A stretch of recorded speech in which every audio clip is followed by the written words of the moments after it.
स्वागत है। आज़ादी के अमृत 75वें अमृत महोत्सव पर पंचकूला में भी बीजेपी पार्टी द्वारा तैयारियां की जा रही है। हालांकि बता दें, विधानसभा अध्यक्ष ज्ञानचंद गुप्ता द्वारा आज प्रेस वार्ता में जानकारी में बताया है कि जेपी नड्डा पार्टी के राष्ट्रीय अध्यक्ष वीडियो कॉन्फ्रेंसिंग के जरिए पूरे देश में विधायकों व कार्यकर्ताओं को वीडियो कॉन्फ्रेंसिंग के जरिए दिशा निर्देश दिए हैं कि अपने अपने विधानसभा क्षेत्र में इस पर्व को भारी से भारी संख्या में एकत्रित होने के लिए कहा गया है। हालांकि विधानसभा अध्यक्ष ने बताया है कि पंचकूला में कल 12 तारीख को एक तिरंगा यात्रा भारी समर्थकों के साथ बाइक व स्कूटरों के साथ करीब 500 लोग एकत्रित होने का दावा किया है। अब देखना ये होगा कि जो पार्टी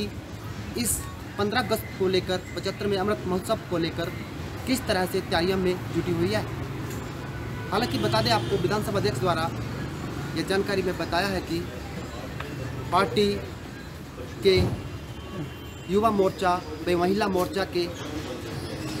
कुछ अध्यक्षों द्वारा कहा गया है कि भारी संख्या में पहुंचने, अपने समर्थकों के साथ भारी संख्या में पहुंचने के लिए आमंत्रित किया गया है। आप सभी पत्रकार बंधुओं का, छायाकार बंधुओं का आज की इस पत्रकार वार्ता में हार्दिक स्वागत है, अभिनंदन। सभी इलेक्ट्रॉनिक्स मीडिया के साथियों का भी आज की इस पत्रकार वार्ता में स्वागत है। आज की ये पत्रकार वार्ता आज़ादी के 75वें अमृत महोत्सव के अवसर पर देश में और प्रदेश में पार्टी के द्वारा विभिन्न कार्यक्रम आयोजित किए जा रहे हैं। घर घर तिरंगा, हर घर तिरंगा, इस अभियान के तहत पंचकूला के अंदर भी हमने हर बूथ के ऊपर कम से कम 50 झंडे लगे, ऐसी योजना पार्टी ने बनाई और उसके लिए बूथ स्तर से लेकर के जो हमारी बूथ की इकाई है, फिर उसके बाद शक्ति केंद्र की इकाई है, मंडल की इकाई है और उसके पश्चात जिला की इकाई, सभी को इकाइयों को इस कार्यक्रम में बढ़ चढ़कर हिस्सा लेने के लिए दिशा निर्देश दिए गए। पिछले एक सप्ताह से बूथों की इकाइयों की बैठकें, शक्ति केंद्रों की बैठकें, मंडलों की बैठकें ये हो चुकी हैं। रात ही जिला के प्रमुख जो हमारे वरिष्ठ कार्यकर्ता जो प्रदेश कार्यकारिणी में हैं, ये प्रदेश के पदाधिकारी हैं, कल रात की बैठक उसकी इसी संदर्भ में हुई। 13 अगस्त से 15 अगस्त तक हर घर पर तिरंगा लगे, इसके लिए हमने विशेष आग्रह किया और झंडों का वितरण भी हो चुका है। हमने हर बूथ के ऊपर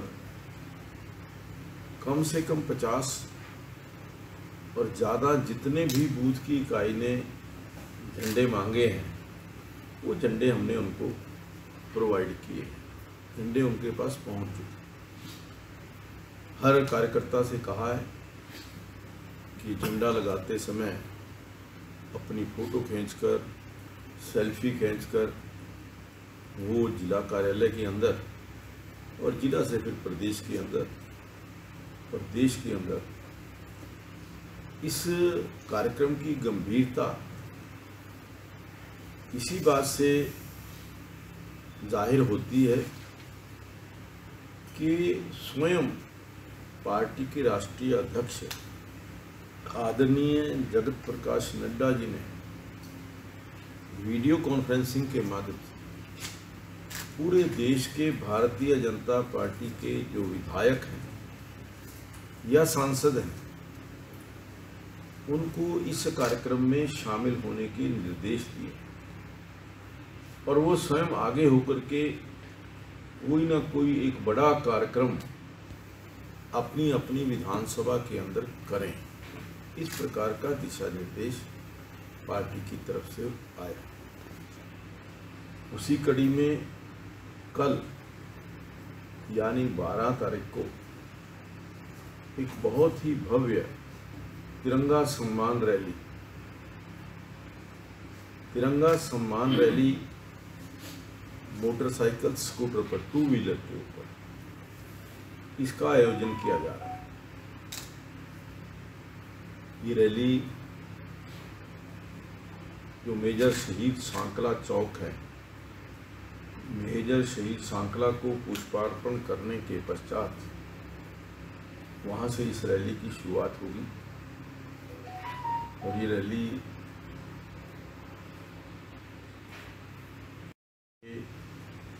सेक्टर 7, सेक्टर 8, 9, 10, 15, 11 और 12 इन सेक्टरों से होती हुई जो हमारे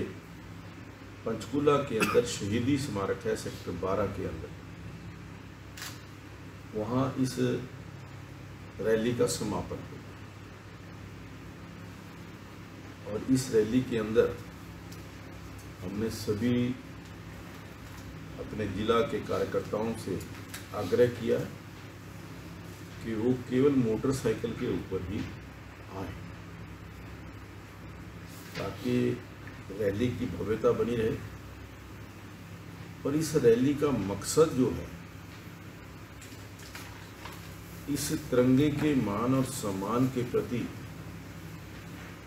जनता को आगाह करना, जनता को बताना और लोग 13 अगस्त से 15 अगस्त के बीच में अपने घर घर के ऊपर तिरंगा लगाएं,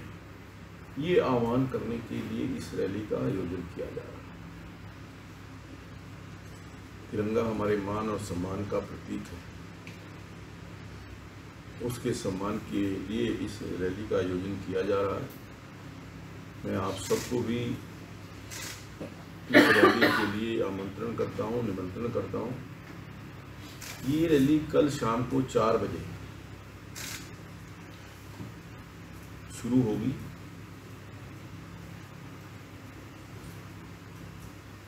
और इस रैली के अंदर हजारों की संख्या के अंदर मोटरसाइकिल,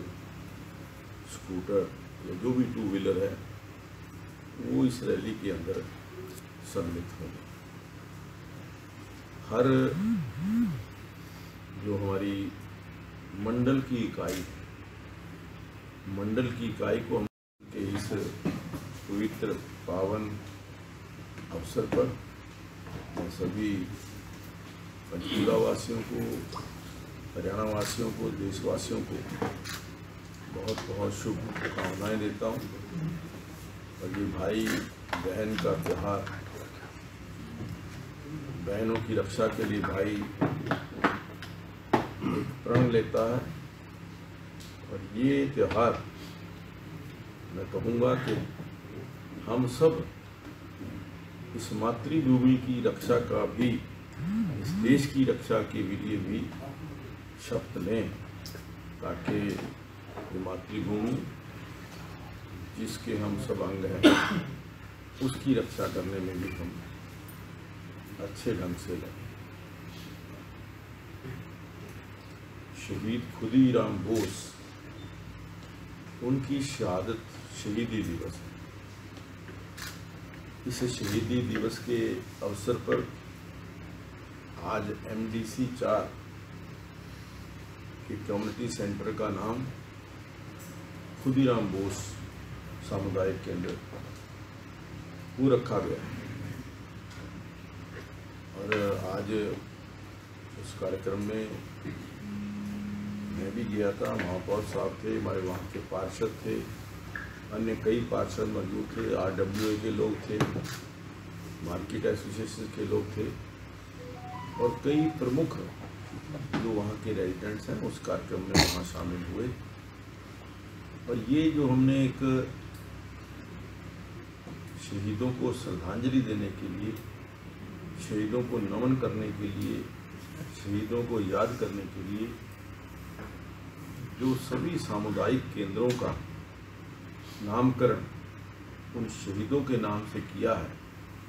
इसके पीछे हमारी एक ही सोच है कि वो महान क्रांतिकारी, वो वीर जिन्होंने इस देश को आज़ाद कराने के लिए अपना सर्वस्व निछावर कर दिया। शहीद खुदीराम बोस केवल 18 वर्ष की आयु में उनको फांसी दी गई। 18 वर्ष की आयु खेलने कूदने की, आज तो 18 वर्ष के बच्चे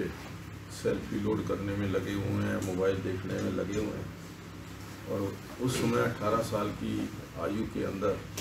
और उससे कितनी देर पहले तो क्रांतिकारियों से मिलकर के उन्होंने एक अपने लक्ष्य को अंजाम देने का जो निर्णय किया, मैं समझता हूँ कि आज हम जो खुली हवा में सांस ले रहे हैं उन शहीदों को, उन वीर क्रांतिकारियों के कारण, ये जो हमने